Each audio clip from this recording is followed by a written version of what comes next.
You know what Texas is #1 in? The growth of child poverty in the nation. We are #1. That's right. That says something about investment. You know what 37 is? Yes. Where we rank in how much we spend per student. 37. Out of 50. We rank behind some pretty poor states in how much we invest in our children.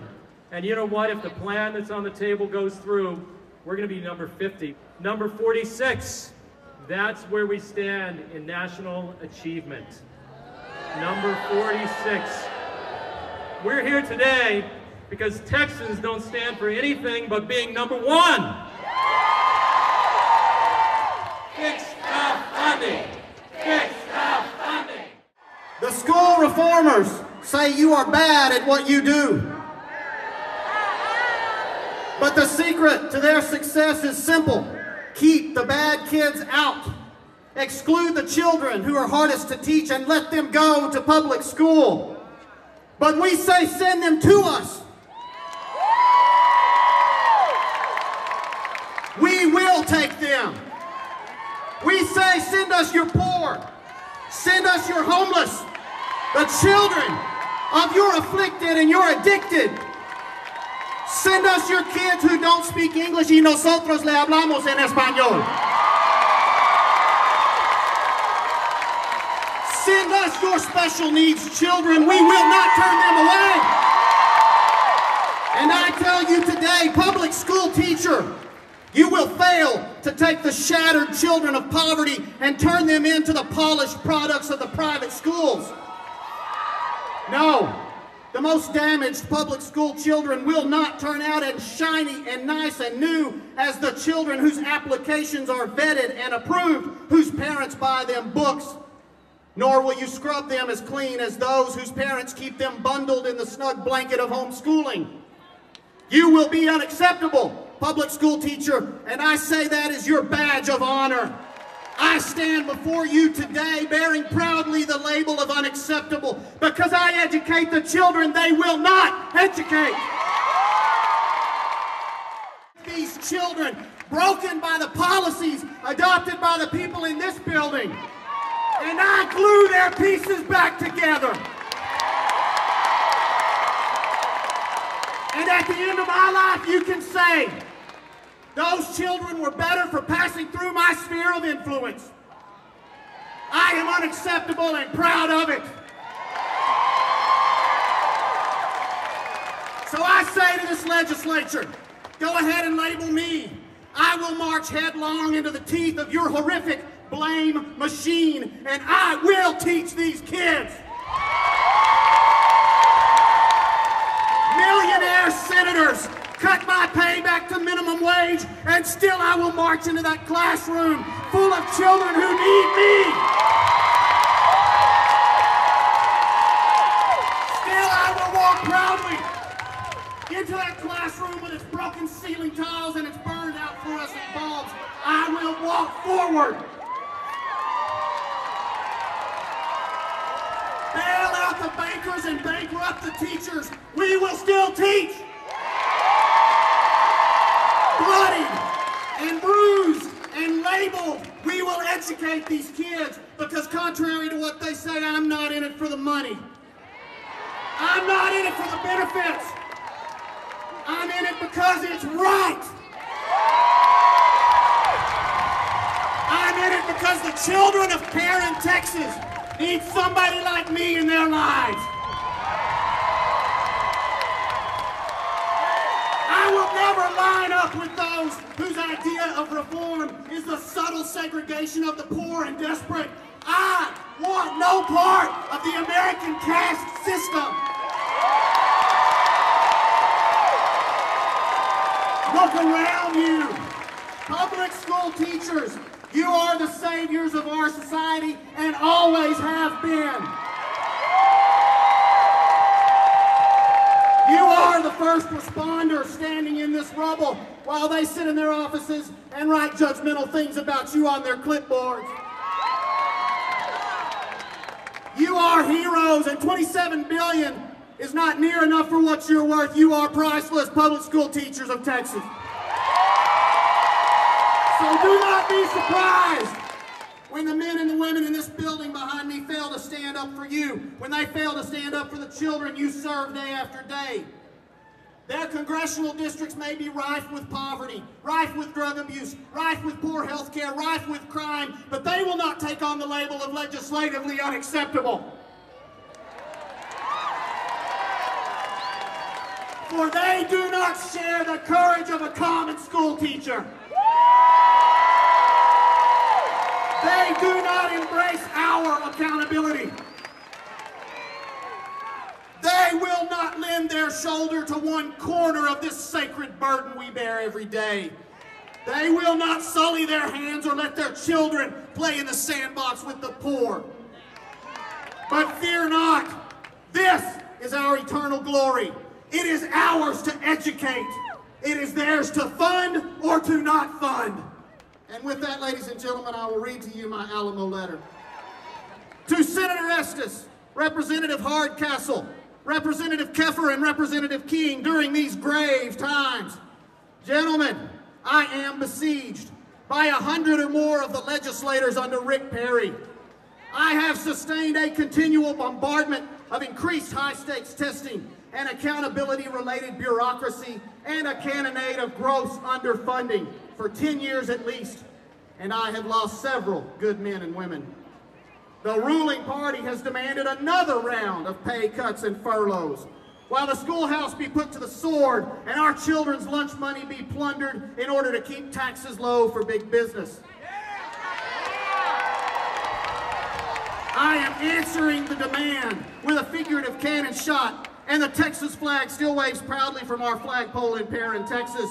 I shall never surrender the fight for the children of Perrin. I call on you, my legislators, in the name of liberty, of patriotism, and everything dear to the American character, to come to our aid with all dispatch.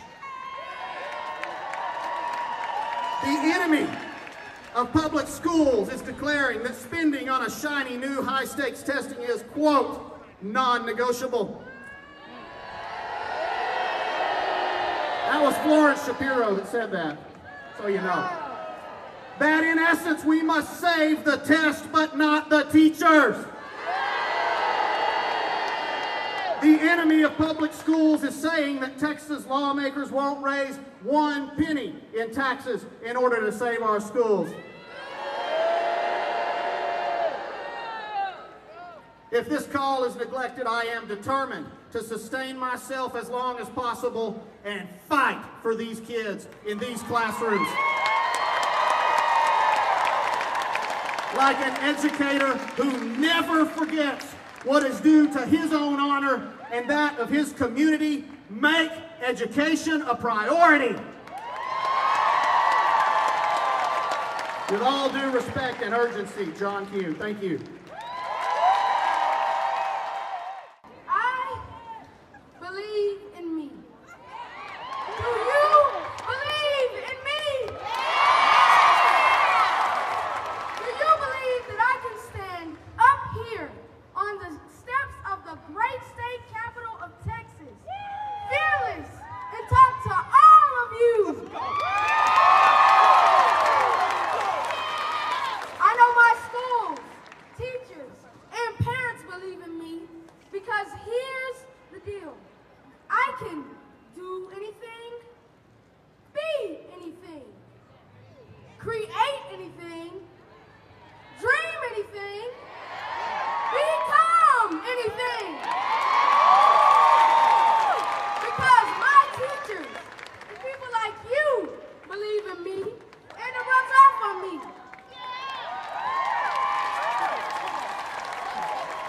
Let me ask you a question, Texas.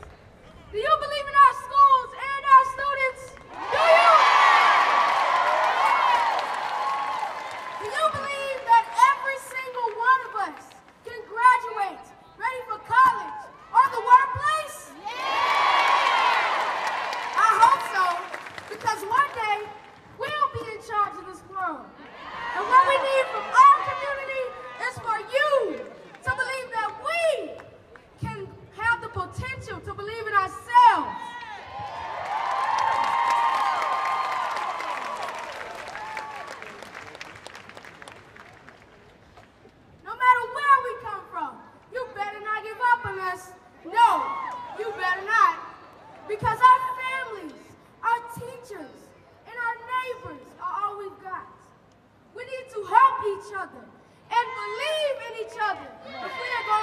see you.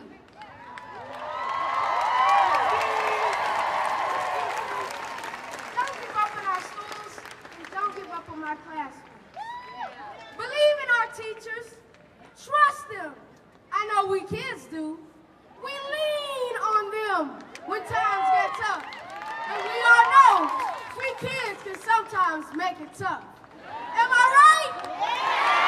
Can I get an amen?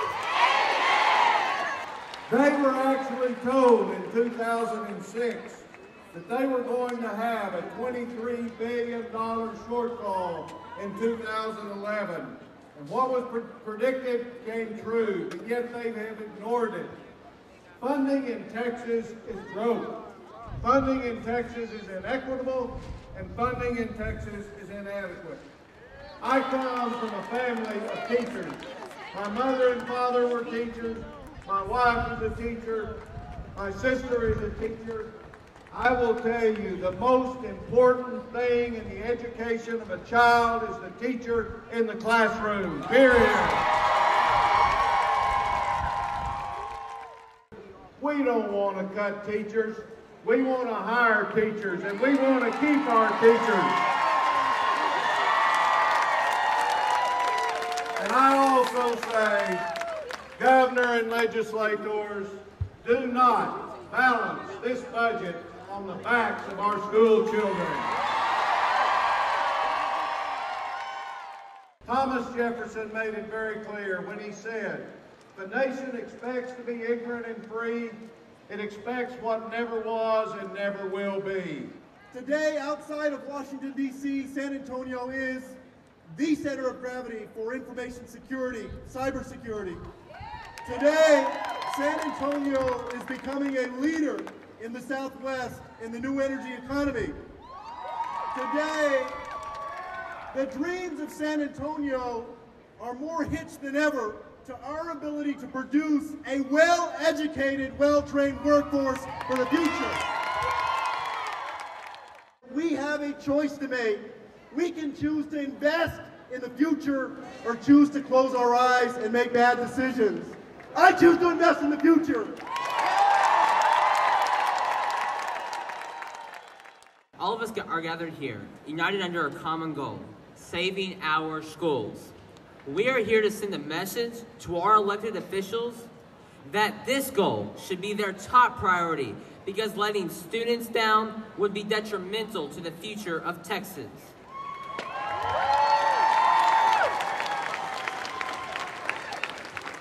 Education is the foundation of what's to come.